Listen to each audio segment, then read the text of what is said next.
Sudden 11:30 बजे मेरे पेट में दर्द होता है और वो इतना ख़तरनाक दर्द होता है कि मुझसे बिल्कुल भी बर्दाश्त नहीं हुआ। हेलो गाइस, अस्सलाम वालेकुम, welcome back to my channel. स्वागत है आपका मेरे न्यू ब्लॉग में। तो गाइस, ब्लॉग मैंने इतने दिनों से इसलिए नहीं डाला था क्योंकि इतना बड़ा हादसा मेरे साथ पेश आ गया है कि जो मैंने सोचा भी नहीं था कि मेरे साथ ये क्या हुआ। एक रात में ही सब कुछ बदल गया, और बदल गया ऐसा कि एक दर्द जिसके लिए मुझे इतना बड़ा डिसीज़न लेना पड़ा। हुआ कुछ ऐसा था कि रात में जैसे मतलब मैं नॉर्मली हम खाना वाना वगैरह खाकर, बल्कि मैंने उस दिन खाना भी नहीं खाया था। शाम में मैंने 1 या 2, बारिश हो रही थी तो मैंने बनाए थे पकोड़े, तो बस वो मैंने 1 या 2 फ्राई पकोड़े लिए थे और उसके अलावा मैंने कुछ भी नहीं खाया शाम तक। रात तक मैंने कुछ नहीं खाया। मैं डॉक्टर के पास लेकर गई इशू मुझे, और वहाँ पर जाकर मुझे पेन के इंजेक्शन भी लगे, और इंजेक्शन 1 लगा, फिर 2 लगे, और उसके बाद मैं घर आ गई। घर आने के बाद मुझे बिल्कुल भी फ़ायदा नहीं हुआ उस इंजेक्शन से। तो ईश्वर ने बोला कि दोबारा चलते हैं डॉक्टर के पास। हम फिर दोबारा गए, हम 12:30 बजे दोबारा गए, और फिर उसने मुझे एक और इंजेक्शन लगाया डॉक्टर ने। लेकिन उसके बाद भी मेरा दर्द बिल्कुल भी कम नहीं हुआ। घर आने के बाद मुझे वॉमिट होने लगी, और सडन मतलब 1 बार 2 बार 3 बार मतलब मुझे बहुत ज़्यादा वॉमिट होने लगी। फिर रात के बज रहे थे, बर्दाश्त करते करते 3 बज गए थे, रात के 3 साढ़े 3 बज गए थे। और जब ईश्वर ने देखा कि मेरा दर्द बिल्कुल भी कम नहीं हो रहा और मैं बहुत ज़्यादा तड़प रही हूँ दर्द में, तो डिसीज़न लिया कि हम इमरजेंसी में हॉस्पिटल जाएंगे। फिर उन्होंने मुझे भाई को फ़ोन किया, फिर भाई जल्दी से अपनी बाइक लेकर आया, मुझे बिठाया इन दोनों ने, और ये मुझे लेकर गए हॉस्पिटल। और इमरजेंसी में जब मुझे ये लोग लेकर गए तो वहाँ पर डॉक्टर ने भी मुझे फिर वहाँ पे 2 इंजेक्शन लगाए, और इंजेक्शन लगाने के उन्होंने कहा कि अभी आपको आधा घंटा लगेगा, रिलीफ मिल जाएगा। और लेकिन मैं दर्द में तड़पती रही, मुझे आधे घंटे बाद भी रिलीफ नहीं मिला। फिर उसके बाद डॉक्टर ने कहा कि ठीक है, तुम्हारा अल्ट्रासाउंड करना पड़ेगा। तो मेरा अल्ट्रासाउंड हुआ, तो अल्ट्रासाउंड में पता लगा कि मेरे गॉल ब्लैडर में जो स्टोन है, एक्चुअली मुझे पहले से ही स्टोन था। जब मैं प्रेग्नेंट थी, फातिमा थी, तो जब मेरे गॉल ब्लैडर में स्टोन था, जब भी हो गया था वो उसी प्रेगनेंसी में ही हो गया था। बट ये है कि मैंने थोड़ा सोचा कि हम इसकी सर्जरी करवाएंगे, बट उससे पहले फातिमा थोड़ी सी सही हो जाए, बड़ी हो जाए, क्योंकि वो बहुत ज़्यादा छोटी थी, तो इसीलिए हमने ऑपरेशन का रिस्क नहीं लिया था। और उसके बाद जब हम मतलब जब वो आया तो मैंने बोला कि वो तो है ही पहले से ये, तो उन्होंने बोला कि नहीं ये है तो, लेकिन ये बहुत ज़्यादा रिस्की हो गया इस टाइम पर आपका। ज़्यादा वॉमिट होने की वजह से वो ज़्यादा मतलब बढ़ गया था उसमें जहर जो होता है, और वो मतलब जो गॉल ब्लैडर था मेरा वो भी बहुत ज़्यादा सूज गया था। उन्होंने कहा कि आपकी इमरजेंसी में सर्जरी करनी पड़ेगी, अगर सर्जरी नहीं करवाई तो ना ही तो आपके दर्द ठीक होने वाला है, और मतलब बहुत ज़्यादा कॉम्प्लिकेशंस हो सकती हैं आगे जाकर। तो बस उसी रात मुझे 1 घंटे के अंदर डिसीज़न लेना पड़ा, और मैं बहुत ज़्यादा मतलब नर्वस थी, बहुत डर भी रही थी कि फ़ातिमा बहुत छोटी है, और ऑलरेडी मेरी 3 ऑपरेशन हो चुके हैं, सी सेक्शन हुए हैं मेरे 3, और उसके बाद एक और मतलब मुझे सर्जरी करवाना, मेरे लिए ये बहुत ज़्यादा टफ़ डिसीज़न था। बट अगर अपनी मुझे हेल्थ आगे के लिए अच्छी रखनी थी तो ये डिसीज़न तो मुझे लेना ही था। और ईशो मुझे बहुत ज़्यादा सपोर्ट कर रहे थे कि मैं हूँ तुम्हारे साथ, तुम फ़िक्र मत करो।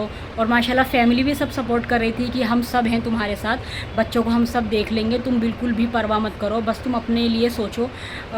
ये जितना हो सके जल्द से जल्द ये सर्जरी करवाओ, ताकि तुम इस जो तकलीफ़ है उससे जल्द बाहर आ सको।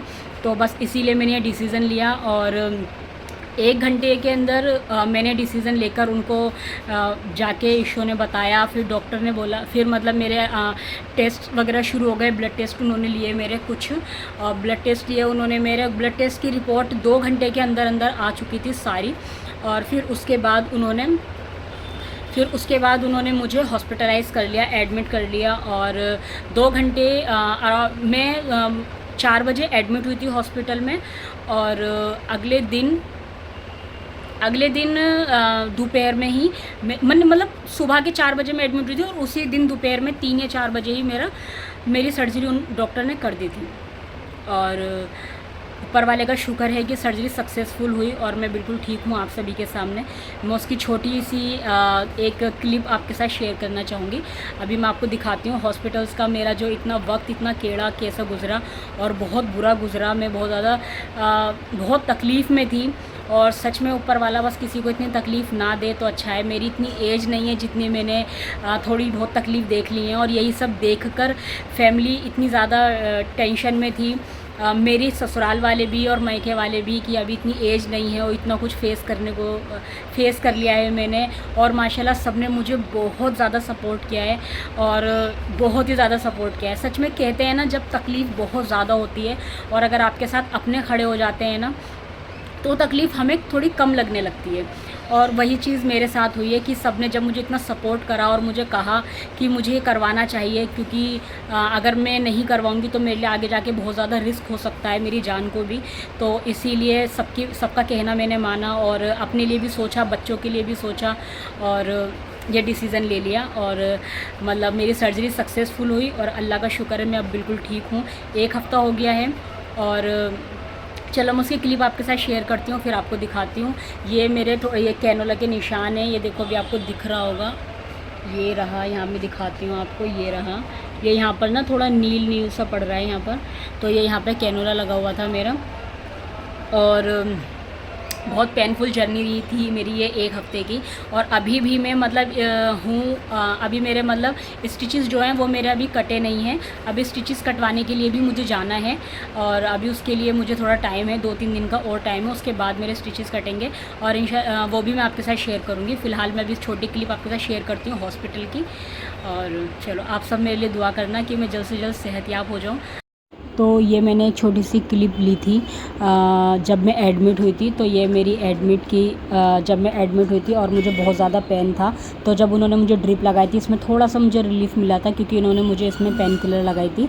और ये है मेरी आफ्टर सर्जरी, जब मेरी सर्जरी हो चुकी थी, ये जबकि छोटी सी एक वीडियो ली थी ईशो ने, तो वो मैं आपके साथ शेयर कर रही हूँ। और उसके बाद मुझे 2-3 दिन के बाद मतलब 1-2 दिन तो मुझे बेड रेस्ट पे दिया उन्होंने और उसके बाद कहा उन्होंने तुम थोड़ा सा कोशिश करो चलने की। तो ये मैंने थोड़ी सी प्रैक्टिस करी। अल्लाह के शुक्र से डिस्चार्ज होते मैं आ गई थी घर। आने के बाद फातिमा मुझे देख के इतनी खुश हुई और वो गई हुई थी ऊपर अपनी बहन के साथ। ये इसने मुँह पे टेप लगा रखी है और टेप लगा के बिल्कुल भी बात नहीं कर रही है इतनी एक्टिंग कर रही थी बहुत ही ज़्यादा। और मैंने कहा लाओ फातिमा मैं सही से लगा देती हूँ तुम्हारी टेप, तो इसमें मुझे लगा दी। बस ये यहीं से बोले जा रही है। तो रात बहुत ज़्यादा हो गई थी, बस मैंने इसे टाइम पे सुला दिया ईशो ने। और मॉर्निंग में मुझे जाना था अपनी ड्रेसिंग करवाने के लिए क्योंकि 3 दिन हो गए थे हॉस्पिटल डिस्चार्ज हुए हुए। यहाँ ईशो नाश्ता बनाकर लेकर आ गए थे मेरा और अपना। फातिमा भी उठ चुकी थी लाइट्स ऑन होने की वजह से, तो बस उसने भी हमारे साथ नाश्ता किया और मैं पहुँच गई थी। मुझे ले गए थे ईशो हॉस्पिटल ड्रेसिंग करवाने के लिए। तो हॉस्पिटल जाने के बाद उन्होंने मेरी ड्रेसिंग की और उन्होंने बोला है कि तुम्हें 3 दिन बाद फिर आना है, हम देखेंगे स्टिचेस अगर सही होंगे तो हम तुम्हारे स्टिचेस कट कर देंगे। यहाँ फातिमा बैठी हुई थी और अल्फाज़ा अम्मी के साथ। और ये देखो ये दोनों सऊद यहाँ पे हो रही है 15 अगस्त की तैयारी और ये सऊद लेकर आया है अल्फाज़ा और फातिमा के लिए छोटी सी पतंग करके जिसके अंदर मिनी पतंग्स हैं। और ये कितनी है 5 या 6 और ये छोटी सी सब्जी का और क्या है चरखी पैकेट है और इसके अंदर निकली है ये चरखी। फातिमा का 15 अगस्त फातिमा कैसे उड़ाई और इसके अंदर ना सीटी भी थी जो बजा रही थी। तो अगर आपको मेरी वीडियो अच्छी लगती है तो प्लीज़ मुझे सब्सक्राइब करें मेरे चैनल को और लाइक करें मेरी वीडियोस को। और मिलते हैं इंशाल्लाह नेक्स्ट वीडियो में। अल्लाह हाफिज़, टेक केयर, बाय बाय, दुआ में याद रखना।